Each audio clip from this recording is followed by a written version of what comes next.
नमः श्री शंकरानंद गुरुपादाम्बुजन्मने सविलास महामोह ग्राहक ग्रासैक कर्मणे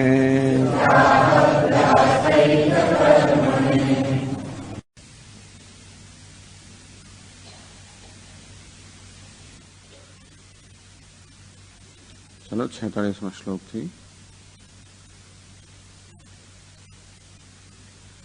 दृष्टान्ता शकुनिश्येनः कुमारश्च महानृपः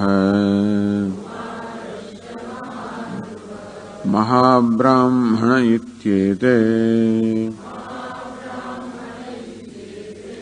सुप्त्यानन्दे श्रुतिरिताः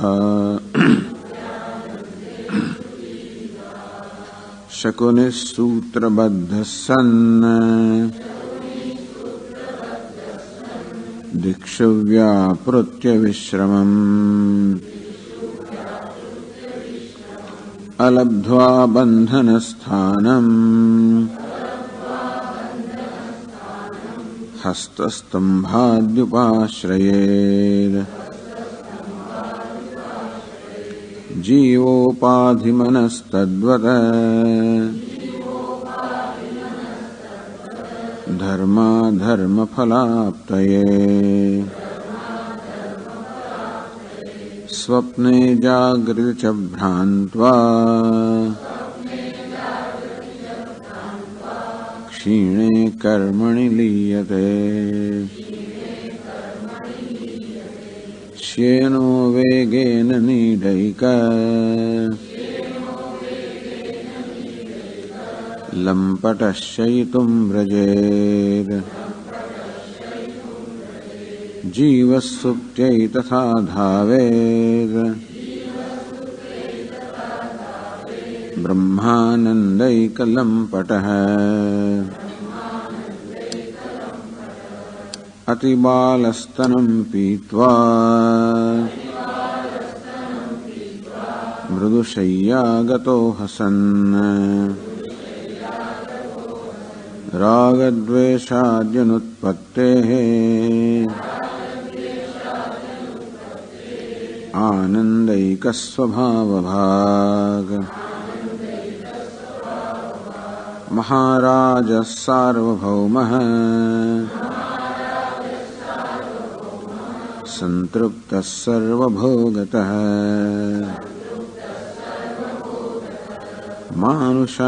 मानुषानन्दसीमानम् प्राप्यानन्दैकमूर्तिभाग् महाविप्रो ब्रह्मवेदी कृतकृत्यत्वलक्षणाम् विद्यानन्दस्य परमाम् काष्ठां प्राप्यावतिष्ठते।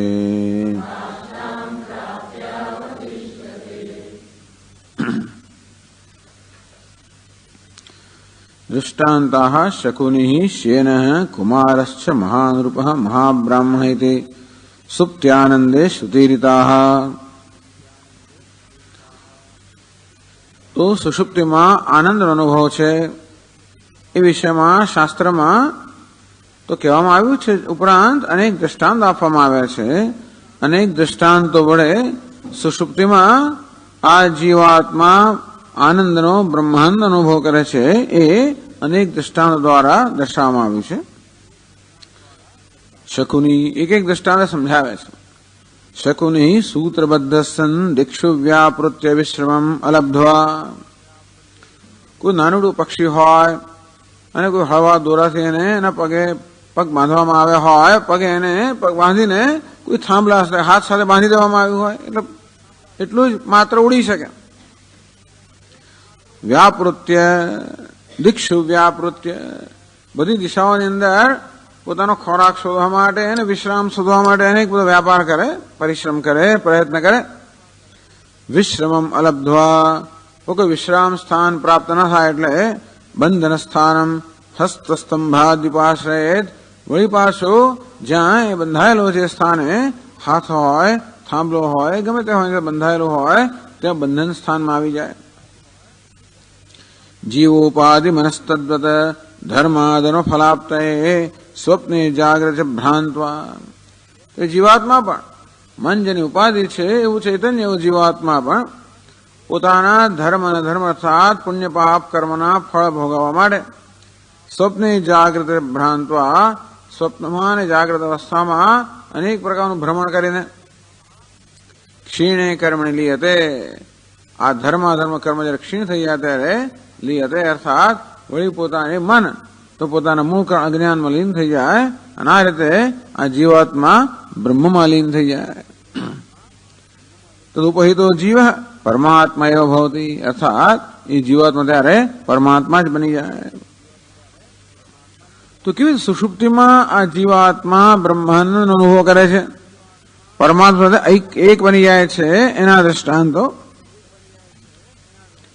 પછી શેનો વેગેન નીડૈક લંપટશ્ચૈતુમ વ્રજેત, જીવ સુપ્તે તથા ધાવેદ બ્રહ્માનંદેક લંપટ. યથા શેનો વા સુપર્ણો વા, બાજ પક્ષી હોય, ગરુડ હોય, આકાશે સર્વતઃ પ્રચરન, દિવસ દરમિયાન આકાશમાં ચારે બાજુએ પ્રચરન અર્થાત ચારે બાજુ ઉડતું હોય. નીડૈક લંપટસન, સાંસ પડે થાકી ગયો હોય, પોતાની પાંખો ફેલાવીને પોતાના નીડ અર્થાત એ માણા તરફ નીડ એક લંપટસન. બસ હવે આ બાજ પક્ષી કે ગરુડ પક્ષીના મનમાં એક જ ઈચ્છા રહેલી છે, ક્યારે મારા આશ્રય સ્થાન પર પહોંચવું, ક્યારે મારા માળામાં પહોંચી જવું. શૈતુમ વ્રજે, ત્યાં આગળ સુવા માટે, વિશ્રામ માટે કેવું વ્રજેત, શીઘ્રમ ગચ્છેત, ઝડપથી ગતિ કરતું હોય. જીવ સુપ્તે તથા ધાવેત, અને તે રીતે આ જીવાત્મા પણ સુષુપ્તિમાં એ જ પ્રકારે શીઘ્ર ગતિ કરતા હોય છે. જાગ્રત સ્વપ્નની અંદર પણ ચારે ઉડીને અનેક પ્રકારનો પરિશ્રમ પ્રાપ્ત કરીને હવે એ પોતાના મૂળ સ્થાન પર બ્રહ્માનંદેક લંપટ. તો માત્ર બ્રહ્માનંદ ની એક જ અભિલાષા રાખતો જીવ પણ આ સુષુપ્તિમાં પોતાના સ્વરૂપમાં અર્થ બ્રહ્મમાં શીઘ્ર ગતિમાન થાય છે. કુમાર મહારાજ મહાબ્રાહ્મણ, એ દ્રષ્ટાંત સમજાવે. અતિ બાલસ્તનમ પીત્વા મૃદુશય્યાગતો હસન રાગદ્વેષાદ્યુનત્પત્તે આનંદૈક સ્વભાવ ભાગ. અતિ બાલ, અત્યંત એટલે ધાવણો બાળક, અતિ બાલ. સ્તનમ પીત્વા, સ્તનનું પાન કરીને એટલે એનું પાન કરાવડાવ્યું. મૃદુશય્યાગત, એનું મૃદુશય્યામાં સુવાડવામાં આવ્યો. હસન, બાળક આનંદમાં છે, હસી રહ્યું છે. રાગદ્વેષ અનુત્પત્તે, બસ આવી રીતે મૃદુશય્યામાં જેનું પેટ ભરેલું નહીં તો રડે બાળક. પાછું પેટ ના ભરેલું હોય તો ભૂખ લાગે તો રડે, પણ જેનું પેટ ભરેલું છે એવું બાળક બસ મૃદુશય્યામાં સૂતેલું છે અને છત તરફ જોવે છે, હાથ પગ ઉછાળે છે, જો ઉછાળતા આવડતો હોય તો હસે છે. બસ રાગદ્વેષાદિ અનુત્પત્તે, એના રાગદ્વેષ ઉત્પન્ન થયા ન હોવાના કારણે આનંદ એક સ્વભાવ ભાગ, બસ બાળકમાં એક સ્વભાવ આનંદ, કારણ કે એના આનંદને અવરુદ્ધ કરનાર રાગદ્વેષ હજી ઉત્પન્ન થયા નથી અને માટે એ સ્વાભાવિક આનંદમાં રત છે, મગ્ન છે. અને તેથી બાળકનું દ્રષ્ટાંત આપ્યું જ્યાં રાગદ્વેષ ઉત્પન્ન થયા નથી. મહારાજ સાર્વભૌમ સંતૃપ્ત સર્વભોગત, ત્યારે મહારાજ સર્વભોગત સંતૃપ્ત સાર્વભૌમ, સમુદ્ર પૃથ્વીનો ચક્રવર્તી રાજા. અને તેથી જે કંઈ જોઈએ એને પ્રાપ્ત થાય. સર્વભોગ સંતૃપ્ત, તેથી બધા જ ભોગથી સંતૃપ્ત થયેલો, અર્થાત જેને બધા રાગદ્વેષ સંતુષ્ટ થયા છે એ તે રાગદ્વેષથી પણ મુક્ત છે. માનુષાનંદ સીમાનમ પ્રાપ્ય આનંદિક મૂર્તિ ભાગ. તો મનુષ્યની આનંદની સીમા ટૂંકમાં મનુષ્ય પ્રાપ્ત કરે છે કે એવો સર્વોત્કૃષ્ટ આનંદ પ્રાપ્ત કરીને આનંદિક મૂર્તિ ભાગ એ સાર્વભૌમ મહારાજા પણ એક આનંદની મૂર્તિ છે, કારણ કે એના બધા રાગદ્વેષ પૂરા થઈ ગયા છે. એટલે ટૂંકમાં એના આનંદની આડે કોઈ ઈચ્છા કે રાગદ્વેષ રહ્યા નથી. મહાવિપ્રો બ્રહ્મવેદી કૃતકૃત્યત્વ લક્ષણામ વિદ્યાનંદ પરમામ કાષ્ઠામ પ્રાપ્ય. જ્યારે બ્રહ્મવેદી એટલે કે બ્રહ્મ અપરોક્ષ જ્ઞાનવાન, બ્રહ્મ અપરોક્ષ જ્ઞાન છે, બ્રહ્મ જ્ઞાન નિષ્ઠા ધરાવનાર છે, હું બ્રહ્મ છું એ જ્ઞાનમાં, એને મહાવિપ્ર કહેવામાં આવ્યો. વિપ્ર એટલે બ્રાહ્મણ. વેદ જાનાતિ બ્રાહ્મણ. ચાલો, વેદને જાણે પણ છતાં બ્રહ્મ જાનાતિ બ્રાહ્મણ. તો વિપ્ર કોને કહેવાય? વિપ્રો વેદ જાનાતિ વિપ્ર તો વેદને જાણે, પણ બ્રહ્મ જાનાતિ બ્રાહ્મણ મહાવિપ્ર કહેવામાં આવ્યો, જેને બ્રહ્મનું જ્ઞાન છે. અને કોઈ અહંકાર રહ્યો નથી અને તેથી કોઈ રાગદ્વેષ રહ્યા નથી. તો પેલામાં રાગદ્વેષ જન્મ્યા નથી, બીજાના રાગદ્વેષ પૂરા થયા છે, અને રાગદ્વેષ નષ્ટ થઈ ગયા છે. વિદ્યાનંદસ્ય પરમામ કાષ્ઠામ પ્રાપ્ય. જેને કૃતકૃત્યનું લક્ષણ છે એવી વિદ્યાનંદની પરાકાષ્ઠા પ્રાપ્ત કરીને અવતિષ્ઠતે, એ પણ આનંદમાં સ્થિત છે એમ કરીને બૃહદારણ્યક ઉપનિષદમાં સુષુપ્તિમાં કેવી રીતે જીવાત્મા આનંદનો અનુભવ કરે છે, અથવા તો આનંદ કેવી રીતે જીવાત્માનું સ્વરૂપ છે, એ સમજાવવા માટે 3 દૃષ્ટાંત આપવામાં આવ્યા. હવે ચર્ચા આગળ ચાલે છે 53મા શ્લોકથી. નનુ એતે કુમારાદય ત્રયેવ કિમિતિ દૃષ્ટાંતીકૃતા. ઉપનિષદમાં 3નું દૃષ્ટાંત જ કેમ આપવામાં આવ્યું? યથા કુમારો વા મહારાજો વા મહાબ્રાહ્મણો વા. આમ કુમારનું, મહારાજનું, મહાબ્રાહ્મણ, આ 3 જ કેમ દૃષ્ટાંતીકૃતા? આ 3નું જ કેમ દૃષ્ટાંત આપવામાં આવ્યું? અન્યેતી, એ સિવાય કેમ બીજા કોઈ દૃષ્ટાંત નથી? તો આનંદની પરમ સીમાએ પ્રાપ્ત કરે છે એવા માટે આ 3નું જ કેમ દૃષ્ટાંત આપવામાં આવ્યું? કેમ બીજા કોઈ દૃષ્ટાંત ના આપવામાં આવ્યું? ઇતિ આશંક્ય. આ પ્રકારની શંકાનો ઉત્તર આપે છે. દૃષ્ટાંત ત્રયોદાહરણ તાત્પર્યમાં. આ 3ના જ કેમ દૃષ્ટાંત આપવામાં આવ્યા એનું તાત્પર્ય 53મા શ્લોકમાં કહે છે. મુગ્ધ બુદ્ધાતિ બુદ્ધાનામ લોકે સિદ્ધા સુખાત્મતા ઉદાહૃતાના મન્યેતુ દુઃખિનો ન સુખાત્મકા.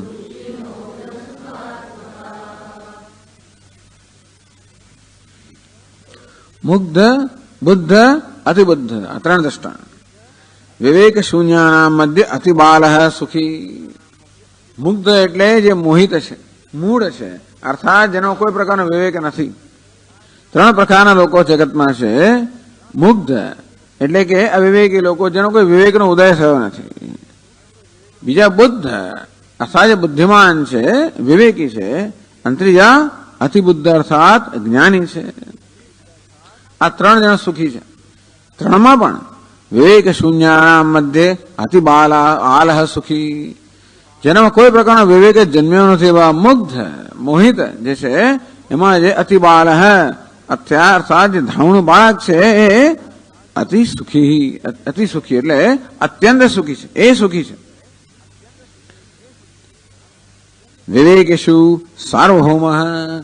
વિવેક જેનો જાગ્રત થયો છે એવા મનુષ્યમાં સાર્વભૌમ મહારાજ. આ સમગ્ર ભૂમિનો જે મહારાજા છે એ. અને ત્રીજું અતિબુદ્ધાનામ અતિ વિવેકેશુ આનંદાત્મ સાક્ષાત્કારવાને. અને ત્રીજું અતિબુદ્ધ એટલે અતિ વિવેકેશુ, અત્યંત વિવેક જે પ્રાપ્ત કરેલા એમાં પણ આનંદાત્મ સાક્ષાત્કારવાને. ઘણા બધા મુગ્ધ લોકો હોય, ઘણા બધા મૂળ લોકો હોય, એટલે કે પણ એમાં એક બાળક જ છે જે એનું દૃષ્ટાંત એ જ સુખી છે, બીજા બધા મુગ્ધ લોકો નહીં. ઘણા બધા વિવેકી લોકો, એમાં પણ આ જે સાર્વભૌમ મહારાજ છે એ જ સુખી છે. અને અતિ વિવેક શું? અત્યંત વિવેકી લોકો હોય, અત્યંત વિવેક ધરાવનારા લોકો હોય તો પણ આનંદાત્મ સાક્ષાત્કારવાન એવ સુખી. આનંદ આત્મા, આનંદ સ્વરૂપ આત્માનો જે સાક્ષાત્કાર થયો છે એ જ સુખી છે. આ 3 સુખી છે. ઇતરે તુ સર્વદા એટલે ઉદાહૃતાનામ અન્યેતુ દુઃખિનઃ ન સુખાત્મકાઃ. આ ત્રણ સિવાયના જે કોઈ છે બધા રાગાદિમત્વાત અસુખિનઃ ઇતિ. બીજા બધામાં કોઈ ને કોઈ માત્રામાં રાગદ્વેષ રહેલા હોય જ. મુગ્ધ લોકો હોય, મૂળ હોય એટલે રાગદ્વેષ ના એવું નથી હોતું. આ તો એ મૂળ લોકો તો બહુ હોય દુનિયામાં, પણ આજે અત્યંત અતિ બાળ છે, ધાવણું બાળક છે, એના રાગદ્વેષથી જન્મ્યા નથી, ઉદ્ભવ થયો નથી, એટલે એની વ્યક્તિત્વનો વિકાસ થયો નથી. આમ રાગદ્વેષ વ્યક્ત થવા માટે વ્યક્તિનો કંઈક વિકાસ થયો હોવો જોઈએ, કંઈક થોડું અભિમાન હોવું જોઈએ, કંઈક માનિત્વ હોવું જોઈએ, તો પછી આપણને અપમાન લાગે. આપણને દુઃખ ક્યારે લાગે? આપણું અપમાન થાય ત્યારે, કઈ પણ એવું થાય ત્યારે. પ્રતિકૂળતા, પણ અનુકૂળ કોને કહેવાય? પ્રતિકૂળ એવો કંઈક તો હોવું જોઈએ ને અંદર, જેને કે વિચાર જ નથી અનુકૂળ છું ને પ્રતિકૂળ છું. મમ્મીઓ તો કોઈ પણ બધાના હાથમાં જાય, બધાના હાથમાં રમે પેલું બાળક. તો અનુકૂળતા પ્રતિકૂળતા એ પ્રકારના ખ્યાલો હજી જેમાં જન્મ્યા નથી, એટલે એ ખ્યાલ હોવા માટે જે પ્રકારની માનસિક પરિપક્વતા એવી એને પ્રાપ્ત થઈ નથી. અને અનુકૂળ કહેવાય, પ્રતિકૂળ કહેવાય, અને અભયનું કારણ છે, મારે બીવું જોઈએ એવું કશું નથી.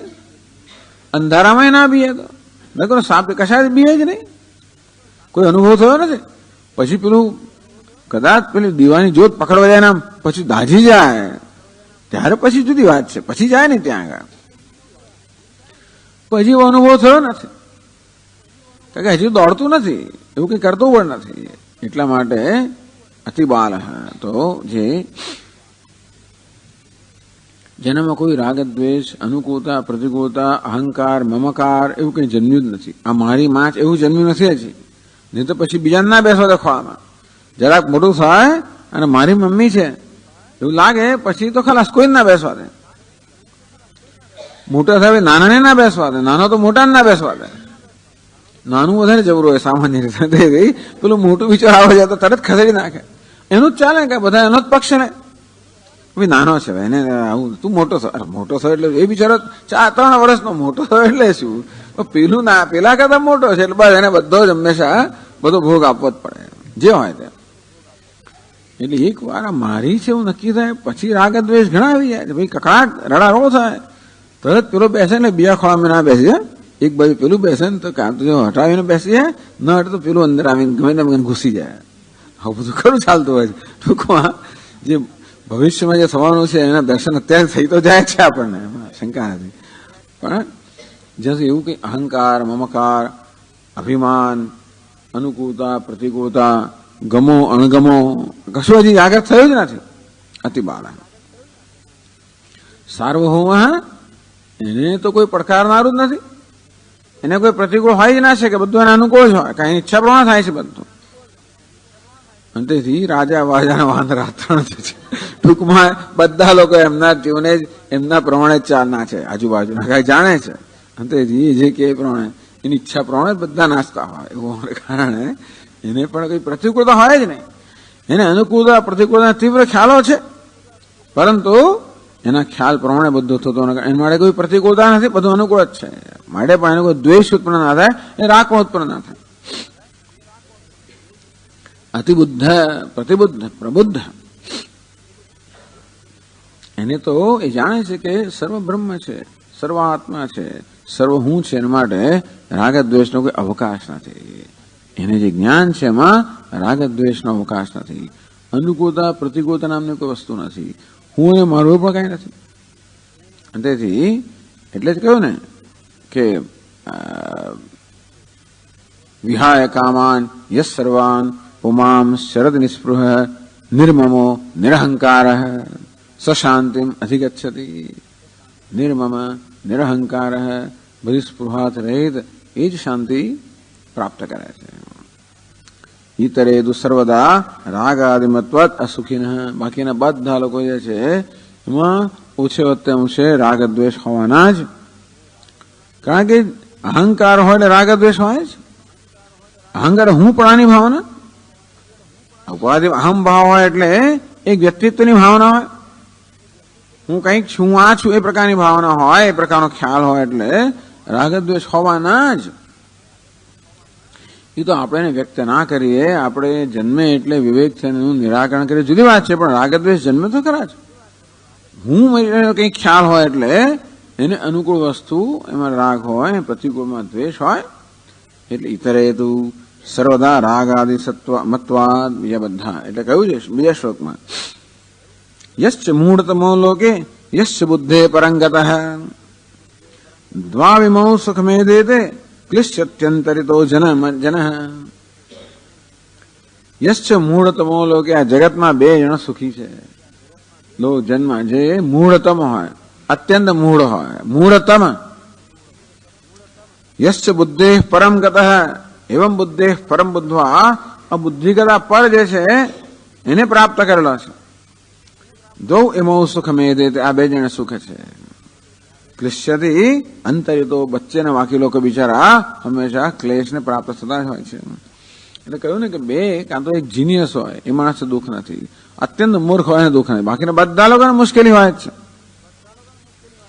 એટલે કહ્યું ઇતિ ન દૃષ્ટાંતિ કૃતઃ ઇત્યર્થ. એવું હોવાને કારણે આ ત્રણનું દૃષ્ટાંત આપવામાં આવ્યું, બીજા બધાને દૃષ્ટાંત રૂપે અહીંયા ઉપસ્થિત પ્રસ્તુત ન કરવામાં આવ્યા.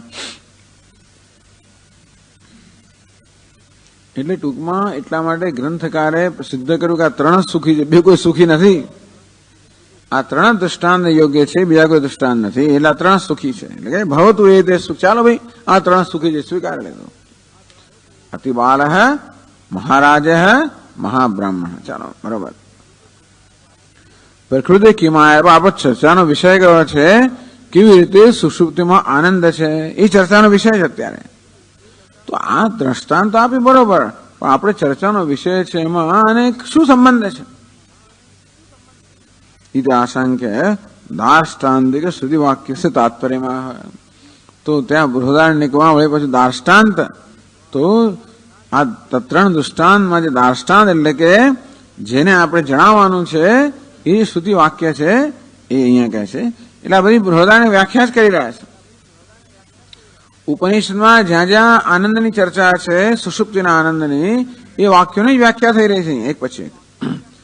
એમ કરીને શાસ્ત્રમાં બધી જગ્યાએથી આ જે ચર્ચા છે એનું સરસ સંકલન પણ થઈ ગયું, એ બધાની વ્યાખ્યા પણ થઈ ગઈ, બધાનો સમન્વય પણ થઈ ગયો, અને સાથે સાબિત થઈ ગયું કે સુષુપ્તિમાં આનંદ છે એટલે આત્મા આનંદ સ્વરૂપ છે.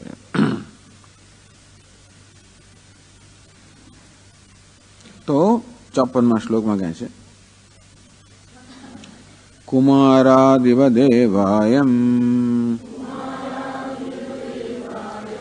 બ્રહ્માનંદૈક તત્પરઃ સ્ત્રી પરિષ્વક્તવદ્વેદ ન બાહ્યમ નાપી ચાંતરમ.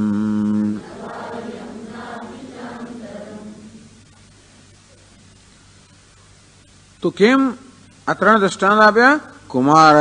કુમારાદિવદેવ, પેલા ત્રણ અતિબાલ, મહારાજ અને મહાબ્રાહ્મણની જેમ જ એમ.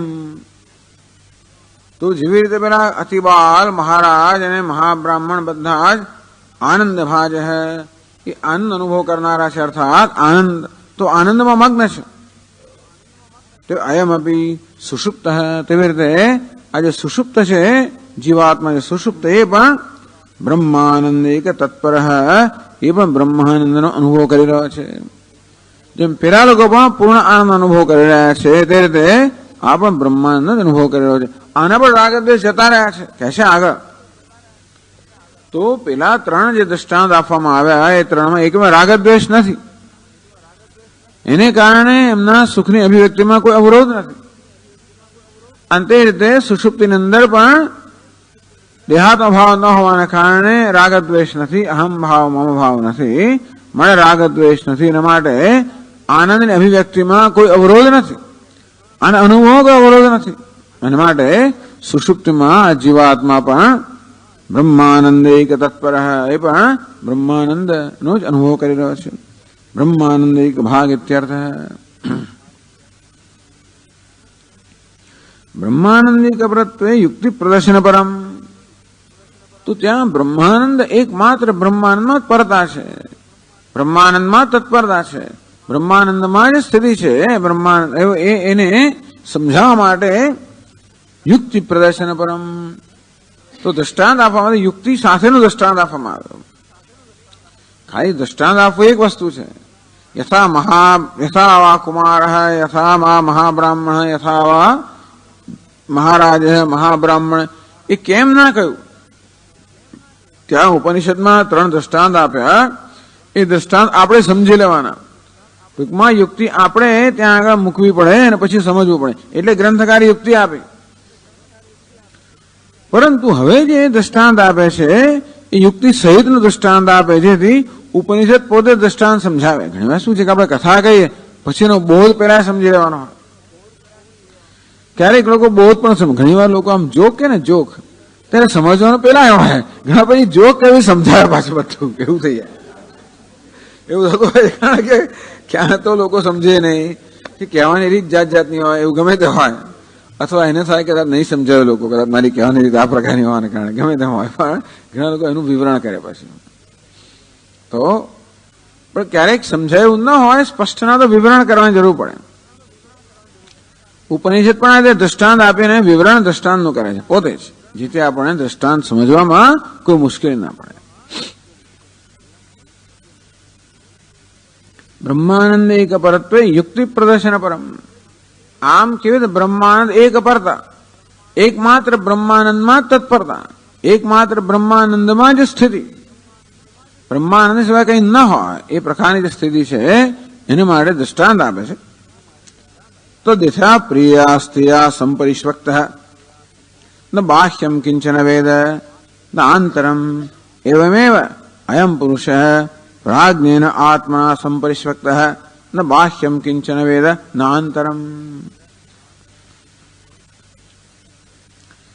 તો કે છે તદ્વા અસ્ય એતત અધિચ્છંદા અપહત પાપમાં અભયમ રૂપમ. ત્યારે આત્માનું કેવું રૂપ હોય છે? સુષુપ્તિની અંદર આત્માનું કેવું રૂપ હોય છે?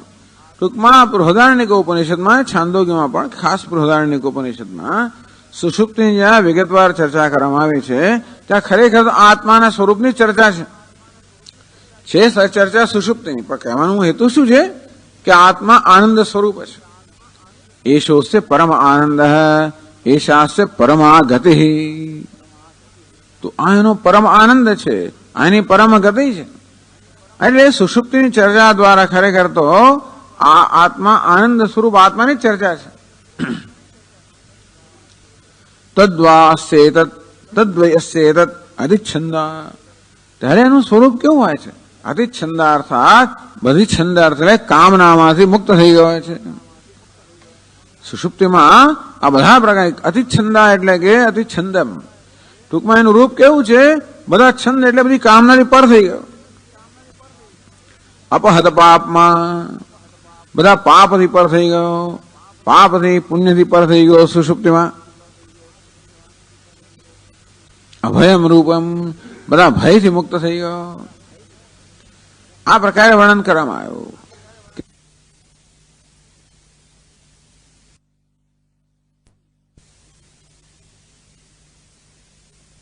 એટલા જ મળે કે એની બધી કામના પૂરી થઈ ગઈ છે.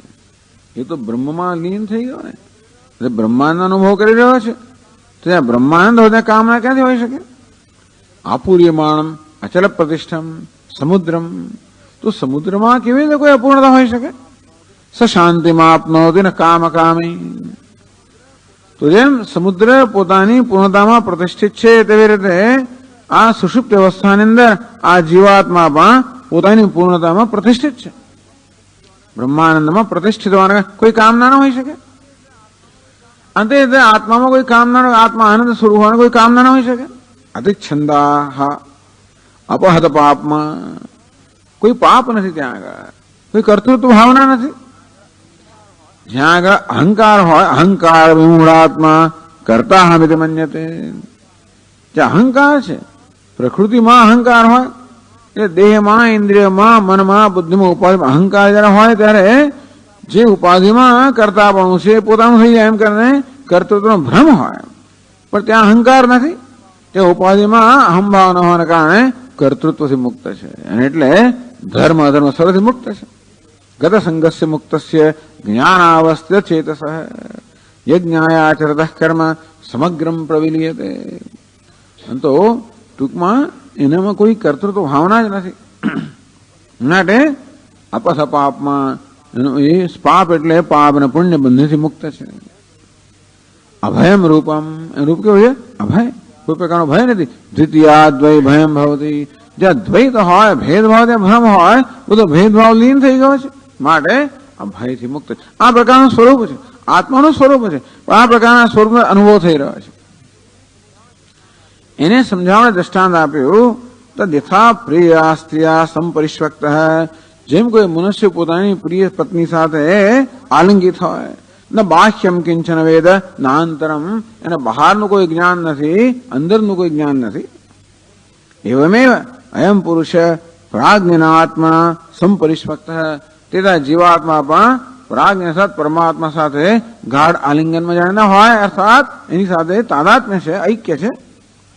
બાહ્યમ કિંચન વેદ નાંતરમ, તો ત્યારે જીવાત્માને કોઈ બહારનું જ્ઞાન નથી, અંદરનું જ્ઞાન નથી. તેથી એ સંપૂર્ણ રીતે આનંદમાં પ્રતિષ્ઠિત છે.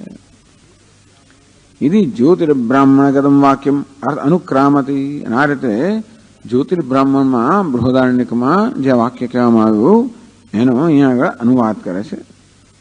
તો સ્ત્રી પરિષ્વક્તવદ્વેદ ન બાહ્યમ નાભિચાંતરમ. યથાલોકે તો આગળ કહ્યું તે પ્રમાણે આ પ્રકારે મનુષ્યને ત્યારે બાહ્યાભ્યંતર વિષય જ્ઞાન શૂન્યત્વાત, આવો અનુભવ કોઈ પણ ક્ષણ થઈ શકે. ટૂંકમાં આપણો અત્યંત પ્રિય વિષય આપણે પ્રાપ્ત એક ક્ષણ આપણે બધું જ ભાન ભૂલી જતા હોઈએ છીએ. તો આ તો દ્રષ્ટાંત આપવામાં આવ્યું, સામાન્ય દ્રષ્ટાંત, કે માણસ બધું ભાન ભૂલી જ જતો હોય છે, કારણ કે આનંદના અતિરેકમાં એ મગ્ન થઈ ગયો છે. એટલે આનંદની પરાકાષ્ઠાને ગણવામાં આવતી હોય છે. પરંતુ પોતાની અત્યંત પ્રિય વસ્તુ પ્રાપ્ત થાય ત્યારે પણ ક્ષણભર આપણે બધું ભૂલી જતા હોય છે, આપણી જાતને ભૂલી જઈએ. ત્યારે બહારનું અંદરનું કોઈ પ્રકારનું સભાનતા હોય, કારણ કે એ સભાનતા વાળો મનુષ્ય લીન થઈ ગયો છે.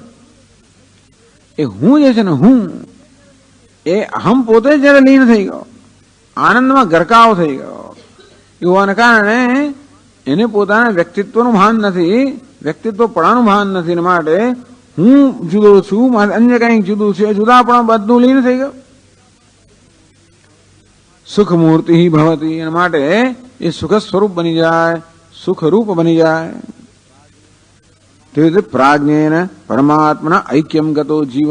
તે રીતે સુષુપ્તિની અંદર પણ આ પ્રાજ્ઞ એટલે પરમાત્મા સાથે ઐક્ય જેને પ્રાપ્ત કર્યું છે, જીવ પણ પોતાના વ્યક્તિત્વને જીવપણાનો સંપૂર્ણ લય થઈ ગયો છે. બાહ્યાદ વિષય જ્ઞાન અભાવાત, એનું બહારનું અંદરનું કોઈ પ્રકારનું જ્ઞાન નથી. આનંદરૂપ એવું હોતું, એ પણ આનંદરૂપ બને છે. અત્ર દૃષ્ટાંત દાષ્ટાંતિક વાક્યસ્થયો બાહ્યાભ્યંતર શબ્દયો વિવક્ષિતમર્થમ ક્રમેણ દર્શાયતી. તો સુષુપ્તિ અંદર જીવને બહારનું કોઈ જ્ઞાન નથી, અંદરનું કોઈ જ્ઞાન નથી. જયારે જયારે આપણે સભાનતા હોય પોતાની, ત્યારે બહારનું અંદરનું જ્ઞાન, તો બહાર અંદરના જ્ઞાન વગરનો છે. એ બહારનું જ્ઞાન નથી, અંદરનું જ્ઞાન એટલે શું, એ વસ્તુ 55મા શ્લોકમાં સમજાવે છે. બાહ્યમ રથ્યાદિજમ વૃત્તમ ગૃહકૃત્યમ યથાંતરમ તથા જાગરણમ બાહ્યમ નાડીસ્થ સ્વપ્ન આંતરઃ.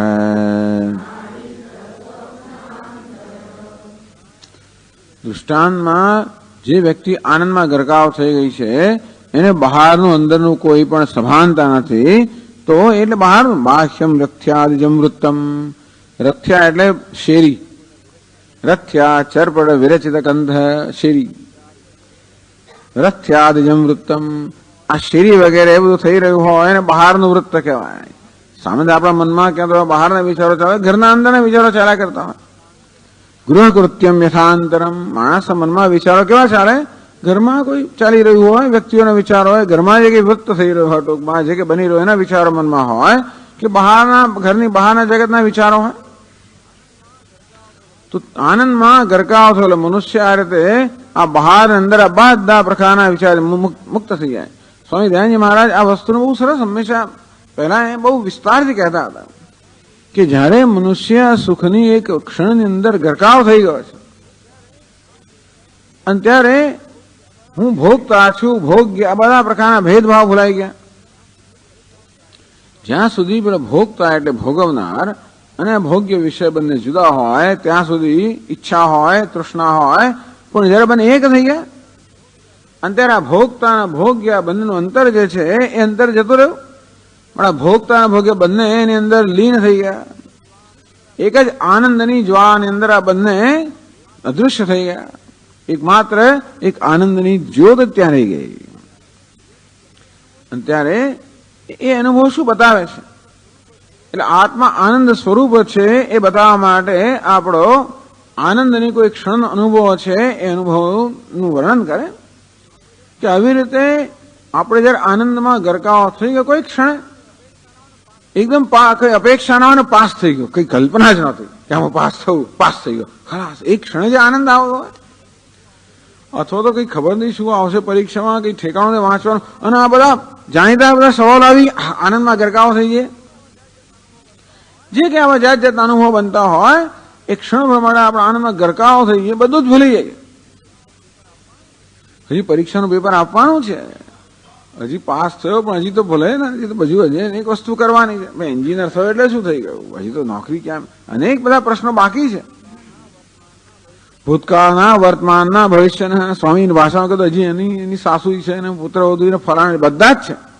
હજી નોકરીમાં એનો સાહેબ પણ છે અને અનેક દમદાટી આપનારો બધું છે. કેટલી બધી લોન લીધેલી છે, પૈસા કેમ પાછા, બધા પ્રશ્નો બધા હાજર જ છે. કોઈ પ્રશ્ન ઉકેલી છે ગયા? એટલે ખરેખર જો એમ આપણે માનતા હોઈએ કે આપણી બધી ઈચ્છાઓ પૂરી થાય ત્યારે જ સુખ મળે, કે ઈચ્છાઓ પૂરી થવાને કારણે સુખમાં જવું પણ નથી. અનેક ઈચ્છાઓ રહી ગઈ છે, અનેક પ્રશ્નો રહી ગયા છે. તેથી જો આ ઈચ્છાઓ અને પ્રશ્નો હોવાને કારણે માણસ સુખ ના હોય તો ક્યારેય સુખ મળી જ ના શકે. આ બધી ઈચ્છાઓ, બધા જ પ્રશ્નો, બધી સમસ્યાઓ, બધી ચિંતાઓ, આ બધું હોવા છતાં પણ ક્ષણભરા મનુષ્ય આનંદમાં મગ્ન થઈ ગયો છે. એ જ બતાવે છે કે ખરેખર આનંદનું સ્વરૂપ છે. તેથી આ બધું બહારની વસ્તુ, આ તો અનાત્મા છે, આગંતુક છે. આ ચિંતા વગેરે વસ્તુઓ છે, કર્તૃત્વ ભોગતૃ સ્વરૂપ નથી. અને બધી વસ્તુઓ ત્યાં છૂટી ગઈ છે. જે છૂટી જાય આપણું સ્વરૂપ ના હોય, જે ન છૂટે આપણું સ્વરૂપ છે, આ બધું છૂટી ગયું એ બતાવે છે કે એનું સ્વરૂપ નથી, આનંદનું સ્વરૂપ છે. આ પ્રકારે આવી કોઈ ક્ષણો આવે કે વારંવાર આવતો નથી. સીધા આનંદમાં છે કે આવું નથી બનતું હતું. આનંદ આવે, આઈસ્ક્રીમ ખાતો હોય તો આવે, કુલ્ફી ખાતો આવે, બરોબર છે. તોય પણ હજી આ કુલ્ફી પેલા જેવી નહીં, ફલાણા જેવી નહીં, ના જો ને પણ ખાય તો પછી મારું ગળું બગડે છે ને કકાળ અંદર ચાલ્યા કરતો હોય, નથી ખાવું છે ને પછી અનેક પ્રકારની બધી એવું થયા કરતું હોય.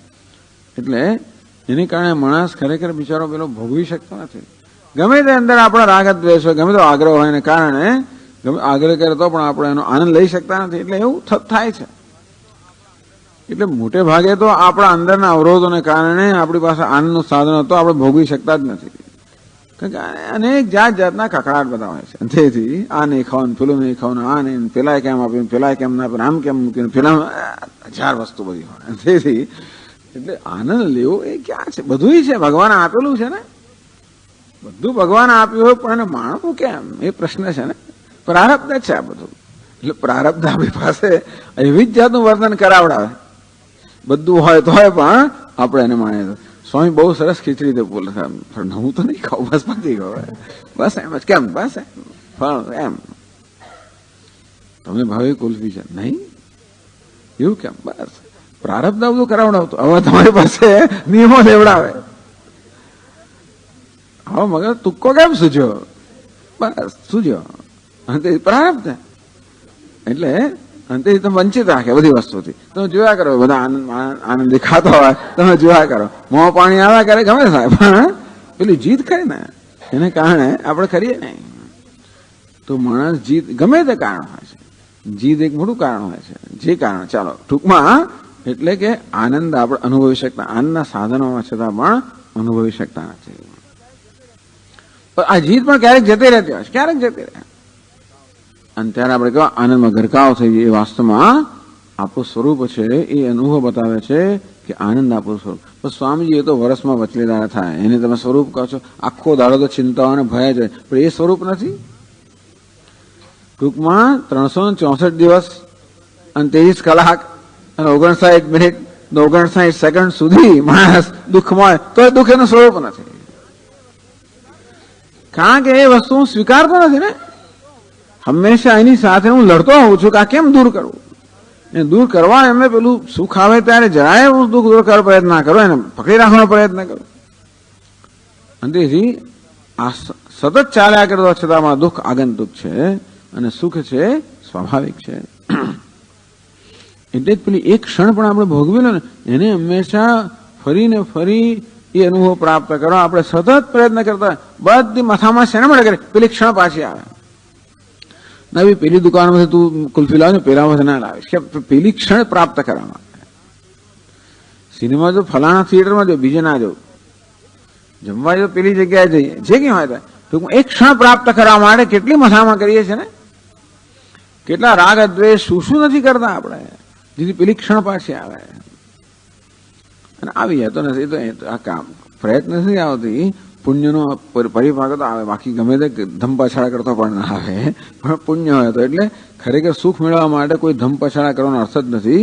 પુણ્ય કર્મ કરવું, સત્કર્મ કરવું, બસ તો સુખ મળે, અને બાકી દુઃખ મળે, એવું છે. એટલે આવી રીતે એક ક્ષણે બહારનું અંદરનું, બહારના અનેક પ્રશ્નો, અંદરના અનેક પ્રશ્નો હોય. માણસો ઓછા પ્રશ્નો હોય છે. બહારના પડોશીથી માંડીને સાહેબ સુધીના હજારો પ્રશ્નો હોય, લોન બોનથી માંડીને ગ્રાહકો સુધીના અંદરના અનેક પ્રશ્નો હોય પાછા. એટલે માણસે જંપવા જ ના દે. તો એવી ક્ષણ આવી જાય જયારે સુખમાં એ ગરકાવ થઈ ગયો, ત્યારે આ બહારનું અંદરની કોઈ પ્રકારની સમાનતા ન હોય. તથા તેવી રીતે સુષુપ્તિમાં એવો જ અનુભવ. તથા જાગરણમ બાહ્યમ નાડીસ્થ સ્વપ્ન આંતર. તો જીવાત્મા માટે બાહ્ય કોને દેહ અપેક્ષાએ દિજ્ઞેયમ. તો દેહની અપેક્ષાએ બાહ્ય એટલે જાગરણમ બાહ્યમ. નાડીસ્થ જાગ્રત અવસ્થાને બાહ્ય કહેવામાં આવે, કારણ કે જાગ્રત અવસ્થામાં આપણે દેહની બહારના વિષયોને ભોગવતા હોઈએ માટે એને બાહ્ય વૃત્તાંત કહેવામાં આવ્યો. અંતર સ્વપ્ન અવસ્થાને નાડીસ્થ. તો કે સ્વપ્ન અવસ્થાની અંદર આપણું મન એક નાડીમાં હોય છે, કે જ્યારે ત્યાં સ્વપ્નનો અનુભવ થતો હોય ત્યારે તો સ્વપ્નમાં જીવાત્મા કહેવાય પેલી નાડીમાં હોય, અંદર હોય. નાડીસ્થ જાગ્રત વાસને નાડી મધ્ય પ્રતિમાન પ્રપંચ સ્વપ્ન ઇતિ ઉચ્યતે. જાગ્રત અનુભવની વાસનાઓને કારણે પેલા નાડીની અંદર આખો પ્રપંચ દેખાય સ્વપ્નનો. પેલો કે સ્વામીજી એને મંદોદરી સ્વપ્નમાં આવી જાય. મંદોદરી સ્વપ્નમાં કેવી રીતે આવે, એનું ખબર કેવી રીતે પડી કે મંદોદરી છે. આવી ચાલો હવે સ્વપ્ન આવે. પેલું જોયું હોય, પેલી સિરિયલ જોઈ ને, રામાયણ જોયું હોય એટલે એને દેખાય, જે કે દેખાતો. પછી એને સાથે વાર્તાલાપ કરવા લાગે કે તમે જ કહો કે કેવી રીતે મારો પતિ રાવણ છે એ સીતાનું અપહરણ કેવી રીતે કરે, તમે જ કહો. એને સમય જ ક્યારે મળે. એક તો 9 વાગે સવારમાં ઉઠે, ઘોડે આખો રાક્ષસ હોવાને કારણે. પછી એને 10 માથા, 10 બ્રશ કરવા પડે દુઃખમાં એને. ત્યાંથી માળીને નાયા પછી 10 કાંકરી વાળવા પડે. નાસ્તો કરાવે 10 જુદી તો એને વાનગીઓ જોઈએ ને. 10 મોં છે એટલે દરેક જુદું જુદું માંગે. દરેક મોં જુદું જુદું માંગે પાછું, એવું ખરું. અને તેથી ક્યારે આ બધું પૂરું કરે. માથું દુખે તો 10 અને બામ જુદા જુદા પ્રકારના જોઈએ ટૂંકમાં. તમે જ કહો કે તમારા ભાઈને સમય ક્યારે મળે.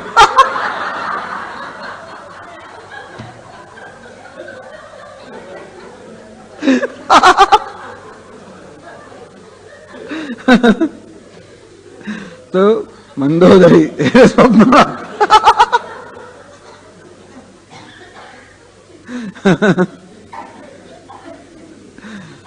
એટલે રાવણે સીતાનું અપહરણ જ કર્યું હોય. આ ખોટું કહે કે આ બધા કહે છે તો હું માનું છું. માનો છો કે રાવણે સીતાનું અપહરણ કર્યું કે ભાઈ એમાં લખ્યું છે રાવણમાં, એને લખ્યું હોય ખરું, પણ તમે વિચાર કરો ને કે કેવી રીતે કરી શકે, ક્યારે કરે.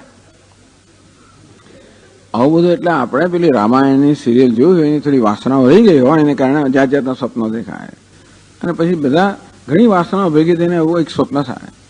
પેલી મંદોદરી પેલા મૂવીમાંથી આવે ને પછી પેલી બીજો વાર્તાલાપ બીજેથી આવે ને ત્રીજી વસ્તુ ત્રીજેથી આવે એ બધા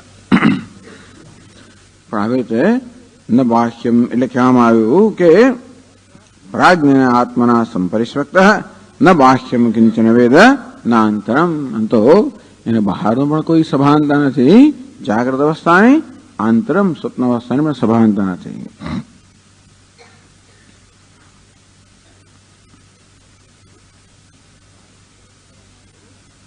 તો આ રીતે સિદ્ધ કરવામાં આવ્યું જીવ સુપ્ત બ્રહ્માંડ રૂપેણ અવતિષ્ઠતે. સુષુપ્તમાં જીવ આ બ્રહ્માંડ રૂપમાં જ અવતિષ્ઠતે એમાં જ સ્થિત હોય છે. તો આ બધા શ્રુતિના વાક્યો છે એક પછી એક. ઇત્યત્ર યુક્તિ પ્રદર્શન પરાયા. તો વળી પાછી યુક્તિનું પ્રદર્શન કરનારે બીજી શ્રુતિની વાત કરે છે. એ જ બધા ટૂંકમાં એ જ પ્રકરણમાં છે. આજે આગળ કંડિકા કે એની પછીની આ કંડિકાની પાસે અત્ર પિતા અપિતા ભવતી ઇત્યાદિકાયા શ્રુતે તાત્પર્યમાં. તો ત્યાં વળી પાછું કહેવામાં આવ્યું બૃહદારણ્યકમાં અત્ર પિતા અપિતા ભવતી માતા અમાતા લોકાહ અલોકાહ દેવાહ અદેવાહ વેદાહ અવેદાહ અત્ર સ્તેન અસ્તેન અસ્તેનો ભવતી ભ્રૂણઃ અભ્રૂણઃ ભવતી ચાંડાલ અચાંડાલ પૌલ્કસ અપૌલ્કસ શ્રમણ અશ્રમણ તાપસ અતાપસ. ટૂંકમાં કોઈ પ્રકારની પિતા અપિતા ભવતી. આ પિતા પુત્ર બધા કહેવાય એટલે પુત્ર પણ અપુત્ર બની જાય. ટૂંકમાં આ કર્મથી થયેલા આવા સંબંધો છે. ટૂંકમાં સુષુપ્તિની અંદર આવી કામ કર્મ કોઈ પ્રકારનું બંધન નથી. એટલે કર્મને કારણે ઉત્પન્ન થનારા બંધનો છે બધાથી મુક્ત થઈ જાય. આ પિતા પુત્ર વગેરે સંબંધો પણ કર્મને કારણે છે ને. આ બાળક અહીંયા આ કુટુંબમાં જન્મ્યું એના કર્મને કારણે અને આપણે કર્મને કારણે ટૂંક બંને રીતે ટૂંક બંનેના કર્મ છે. પેલા પુત્રનું કર્મ છે અને પિતાનું કર્મ છે. એટલે પિતા અને પુત્રના સંબંધો છે ને તો ત્યાં કર્મ એટલે પિતા અપિતા ભવતી ત્યાં કર્મ નથી. માતાનો સંબંધ પણ કર્મનો જ છે. માતા અમાતા ભવતી. કર્મ આપણે કરીએ અગ્નિહોત્રાદિ કર્મ ભિન્ન ભિન્ન લોક પ્રાપ્ત થાય ને. પૃથ્વીલોક પ્રાપ્ત થાય, પિતૃલોક પ્રાપ્ત થાય, સ્વર્ગલોક પ્રાપ્ત થાય. કર્મ મળે લોકા અલોકા ભવતી. ત્યાં કોઈ લોક પણ નથી. કર્મ ક્યારે કહી શકીએ દેવતાઓને આરાધના કરીએ ત્યારે તો એ પણ કર્મનો અંગ દેવતાઓ પણ નથી, કર્મના ફળ લોક પણ નથી. કર્મનો અંગ દેવતાઓ પણ દેવાહ અદેવાહ ભવતી. ત્યાં દેવતા અદેવ થઈ જાય. દેવતા દેવતા જ રહેતા. અને કર્મ ક્યારે કરી શકીએ વેદ હોય ત્યારે વેદાહ અવેદાહ ભવતી.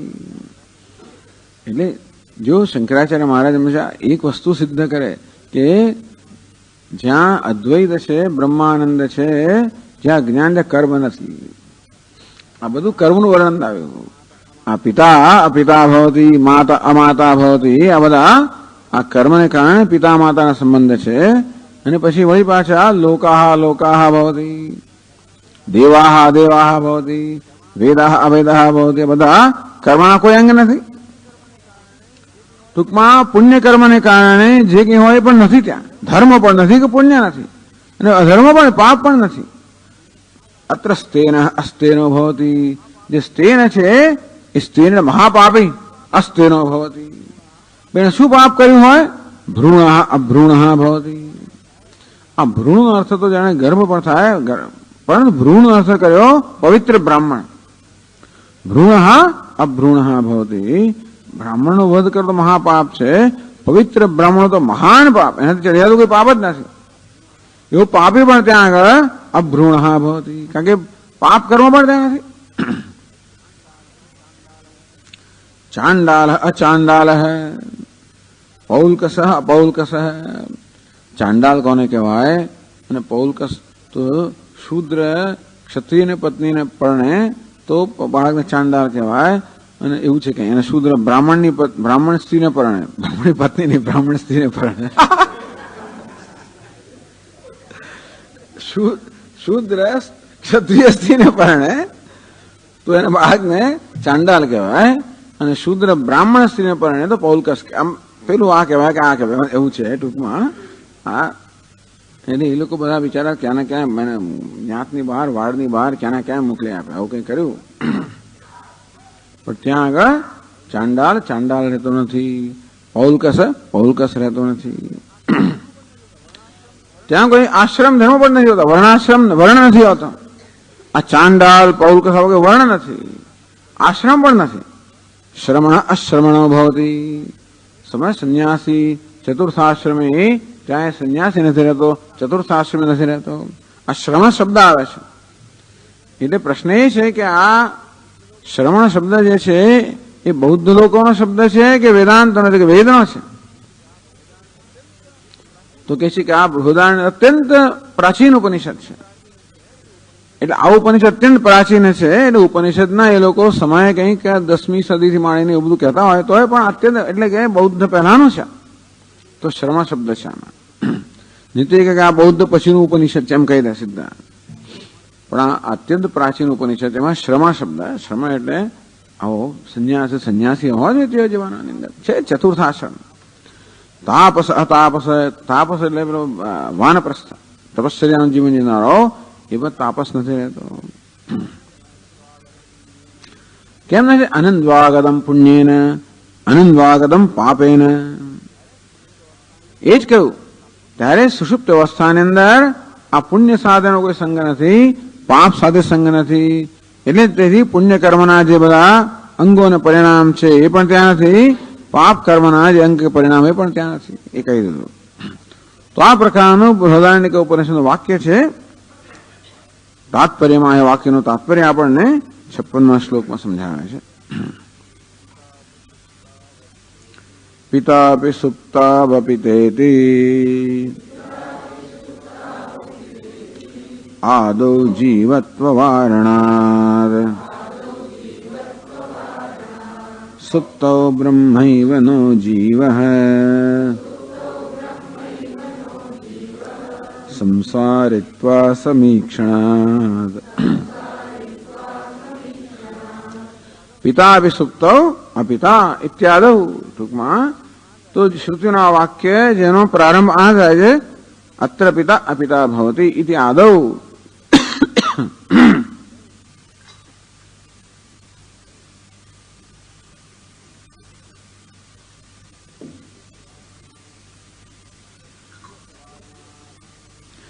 જીવત્વારણાત પિતૃત્વાદિ જીવધર્માણામ શ્રુત્યા એવ નિવારિતત્વાદ.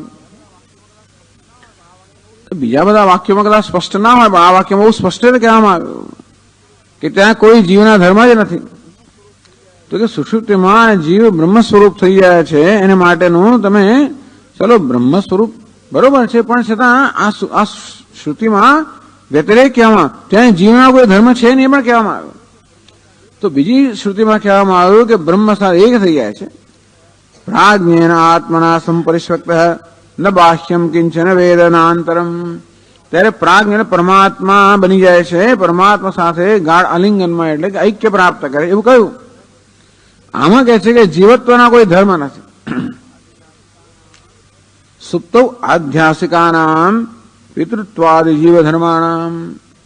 આ બધા ધર્મો તો અધ્યાસને કારણે જ છે. પોતાના પિતા માનવો પણ અધ્યાસને કારણે છે, પુત્ર માનવું, માતા માનવી, જે કે માની એ બધું અધ્યાસને કારણે જ છે.